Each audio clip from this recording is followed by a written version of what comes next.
VT de abertura Educação à Distância. Diferentes formas geométricas se movem, cortadas pelas cores azul, verde, amarelo e vermelho. Se transformam na logo da Escola Técnica Estadual Professor Antônio Carlos Gomes da Costa. As cores e formas se misturam em fundo azul e vermelho. Abaixo e à direita da tela, o nome: Educação à Distância. Curso técnico em Biblioteconomia. Disciplina Introdução à Administração em Bibliotecas. Competência 4. Compreender as teorias comportamentais na organização. Caro aluno e aluna, vamos agora para a nossa quarta e última competência da disciplina de Introdução à Administração para o curso técnico em Biblioteca. Vimos até então, na primeira competência, as teorias clássicas da administração. Na segunda, estudamos as teorias contemporâneas, para depois estudar o planejamento. O planejamento foi importante porque para que eu possa fazer adaptações necessárias a qual ambiente externo requer as bibliotecas, é preciso planejar essas mudanças para que elas sejam consistentes, certo? Como nós vimos e vocês leram no caderno. A partir de agora, vamos estudar o comportamento organizacional. Vocês vão estudar o papel do indivíduo e como ele se porta dentro da organização para que ele possa atender melhor às exigências que são requeridas no seu processo de trabalho. Então, essa quarta competência está ligada às teorias motivacionais, que ao longo do tempo foram um mote para fazer com que os indivíduos pudessem se dedicar mais a esse processo. Na competência 1, nós vimos que nas teorias clássicas e de administração, nas teorias clássicas e de recursos humanos, observamos que o fator econômico que era o grande motivador, era o que era usado como um grande elemento motivador para que os indivíduos pudessem se dedicar ao seu processo de trabalho. Então, quem mais produzisse ganhava o bônus por produção e tinha essa ideia de que os indivíduos, a partir desse elemento, pudessem produzir cada vez mais. Na teoria recursos humanos, o foco foi muito forte nas perspectivas psicossociais. Então, as perspectivas psicossociais e a necessidade que o indivíduo tinha de interagir socialmente com os outros colegas dentro do ambiente de trabalho fazia com que ele precisasse ter essa interação social para que pudesse se motivar no ambiente de trabalho. Então, o foco saiu do fator financeiro e entrou no fator de interação social. A escola estruturalista observou que era importante alinhar esses dois conceitos, porque tanto a perspectiva financeira dava um alento e uma motivação para o indivíduo desenvolver seus trabalhos, como a interação social também era um fator importante. E a partir disso, as escolas posteriores utilizaram esse conceito de incentivos mistos, ao qual ele faria com que os dois fatores, tanto econômico quanto financeiro, o econômico financeiro quanto psicossocial e interação social pudessem ser utilizados. Algumas teorias foram estudadas sobre motivação para tentar identificar alguns aspectos que fossem mais importantes, ou seja, alguns outros aspectos que pudessem ampliar esse conceito dos incentivos mistos. Ao longo desse tempo, tivemos a teoria de Maslow, foi a primeira, mas apesar de que eu diga a vocês, a teoria de Maslow ela não tem um foco dentro da organização, ela tem um foco de estudar necessidades e a motivação humana, certo? Estudar as necessidades humanas e a sua motivação para atingir essas necessidades. O foco não é dentro da organização. Mas ela foi muito importante porque Maslow dizia que os indivíduos, como indivíduo, nós temos uma hierarquia de necessidades. E para que eu possa atingir uma necessidade mais elevada, ou seja, uma necessidade de estima, de autoestima, de poder ser reconhecido, antes disso eu tenho necessidades mais básicas que vão motivar a minha ação para aquilo que eu pretendo desenvolver. Então, é preciso que o indivíduo ele supra as suas necessidades mais básicas para que ele possa almejar o suprimento das necessidades mais elevadas. O indivíduo ele não vai ter motivos para agir para as necessidades mais elevadas se ele não tiver suas necessidades mais básicas supridas. Vimos também, como vocês podem ter lido no caderno, que ao longo desse tempo, teve um outro estudioso que era Douglas MacGregor, que ele falava da influência da liderança nesse processo motivacional. Ou seja, que o líder também influencia o indivíduo para que ele possa se sentir motivado ou não no processo de trabalho. A maneira como o líder enxerga o indivíduo, se o líder enxerga o indivíduo como um ser mais preguiçoso, como um ser que precisa mais de uma de um apoio ou um ser que precisa ser mais cobrado dentro do processo de trabalho. Isso, se o indivíduo ele tiver esse perfil de realmente ser mais cobrado para desenvolver seu trabalho, para ele vai ser um elemento motivador, porque ele vai ver como líder aí como uma força. Mas se o indivíduo ele tiver um desenvolvimento diferente e ele for mais autônomo no seu processo, o trabalho de repente for mais criativo, e ele precisar que de fato exercer essa autonomia, ele precisa de um líder que entenda isso, deixa o indivíduo mais livre, discuta mais com o indivíduo, deixa com que ele possa falar mais e expor mais suas opiniões, suas ideias, para que o trabalho possa ser melhor desenvolvido. Então, é importante de que o líder ele entenda melhor qual o seu papel ao longo desse processo, para que ele possa liderar melhor os seus funcionários. Existe também outra teoria, que é de Herzberg, que ele falava dos 2 fatores. É uma teoria bastante interessante, porque ele disse que nem todo fator é motivacional. Até então ninguém tinha pensado nisso.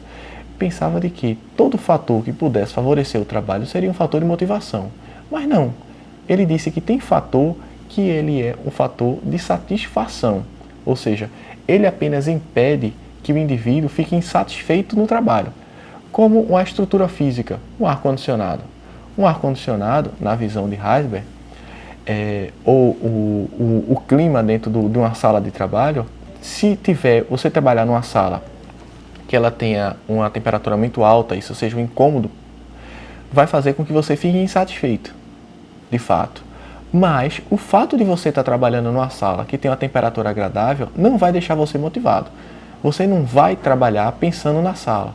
Agora, se a sala não tiver um ambiente adequado, isso lhe deixa insatisfeito, sim. Foi interessante porque as organizações elas podem efetivamente criar programas motivacionais para aquilo que de fato motiva o funcionário. Uma estrutura física não é um fator motivador na visão de Herzberg. Até um salário, que é bastante discutido hoje em dia, ele também diz que não é um fator motivador. Ele diz que um bom salário lhe deixa satisfeito, certo? Um mau salário vai lhe deixar insatisfeito. Mas, dependendo do ambiente organizacional que você tem, pode ser que você troque uma empresa que lhe pague mais por outra que lhe pague menos, só para você poder ter mais tranquilidade, para você ter mais liberdade e para você, de repente, exercer melhor a sua atividade. Então, isso pode acontecer. Nem sempre o dinheiro vai ser um fator que vai fazer com que você se sinta bem motivado no trabalho. O ambiente organizacional, a interação com os colegas e essa liberdade que você tem para desenvolver seus trabalhos de maneira autônoma, isso sim são fatores motivadores e vão fazer com que você opte ou fique mais motivado em trabalhar nessa empresa ou não.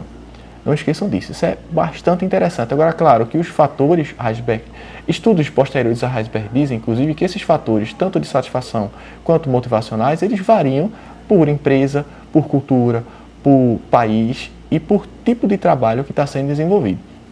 É importante botar isso em mente.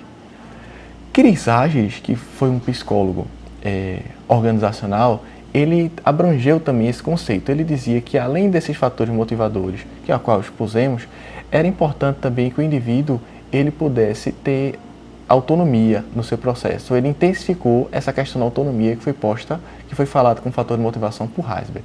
Os indivíduos eles precisam ser observados dentro da organização como seres adultos e como seres maduros que de fato são. Então, se a organização ela tem uma supervisão muito cerrada e ela dificulta que o indivíduo ele possa desenvolver o trabalho da maneira, somente quando ele quem desenvolve o trabalho, da maneira que seja mais adequada, vai fazer com que os indivíduos eles se sintam desmotivados no trabalho. Então, os indivíduos precisam opinar, fazer parte e discutir sobre as mudanças que acontecem dentro do processo de trabalho dele. Então, isso tem a questão da autonomia muito forte e a questão de sentir que o indivíduo é maduro o suficiente para que ele possa opinar e identificar como é que o processo de trabalho pode ser modificado para atender melhor às suas necessidades. Porque se eu executo aquela função, se eu executo aquele trabalho, então eu certamente sou uma das pessoas que sou mais gabaritadas para poder falar sobre isso. Então, poder dizer como é que esse trabalho poderia ser feito melhor. Claro que essa discussão ela acontece sempre com a chancela e junto com a liderança, com a chefia. Porque a chefia, a liderança na organização, ela tem que estar a par de todos esses processos e ela tem que validar todos esses processos que acontecem dentro da organização.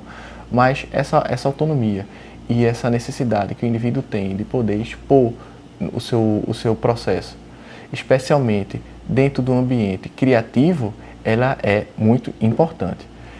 Então, a liderança ela tem que entender que, especialmente numa organização do modelo orgânico, ao qual falamos na competência 3, na competência 2, ela precisa criar esse ambiente para que o indivíduo possa, aqueles trabalhos que são desenvolvidos a partir do intelecto dos indivíduos, como é dentro da biblioteca, para que os indivíduos eles possam ter essa abertura para que eles participem e se sintam de fato parte dessa organização viva que faz parte, que é uma biblioteca.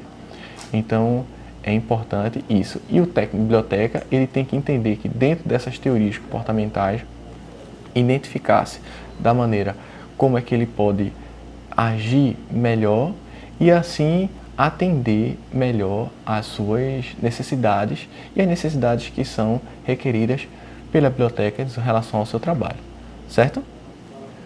Agradeço a vocês por ter ficado conosco ao longo dessa disciplina.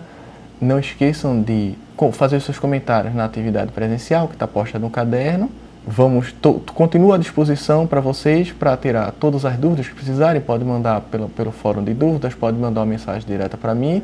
Espero que vocês tenham aproveitado bastante e desejo a vocês muito sucesso profissional e que esse caminho é só o início de uma trajetória vitoriosa que vocês vão ter daqui para frente. Som direto, Luiz Vitor. Imagens, Leandro Gomes. Interpretação de Libras, Davidson da Silva.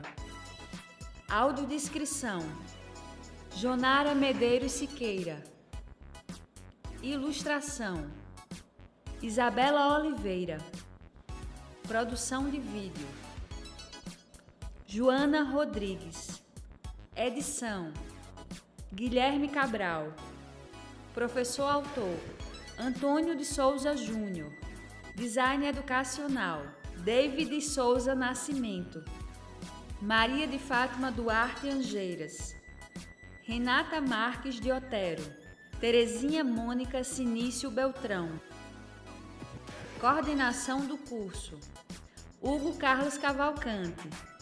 Coordenação executiva, George Bento Catunda. Coordenação geral, Paulo Fernando de Vasconcelos Dutra. Videoaula produzida em dezembro de 2016.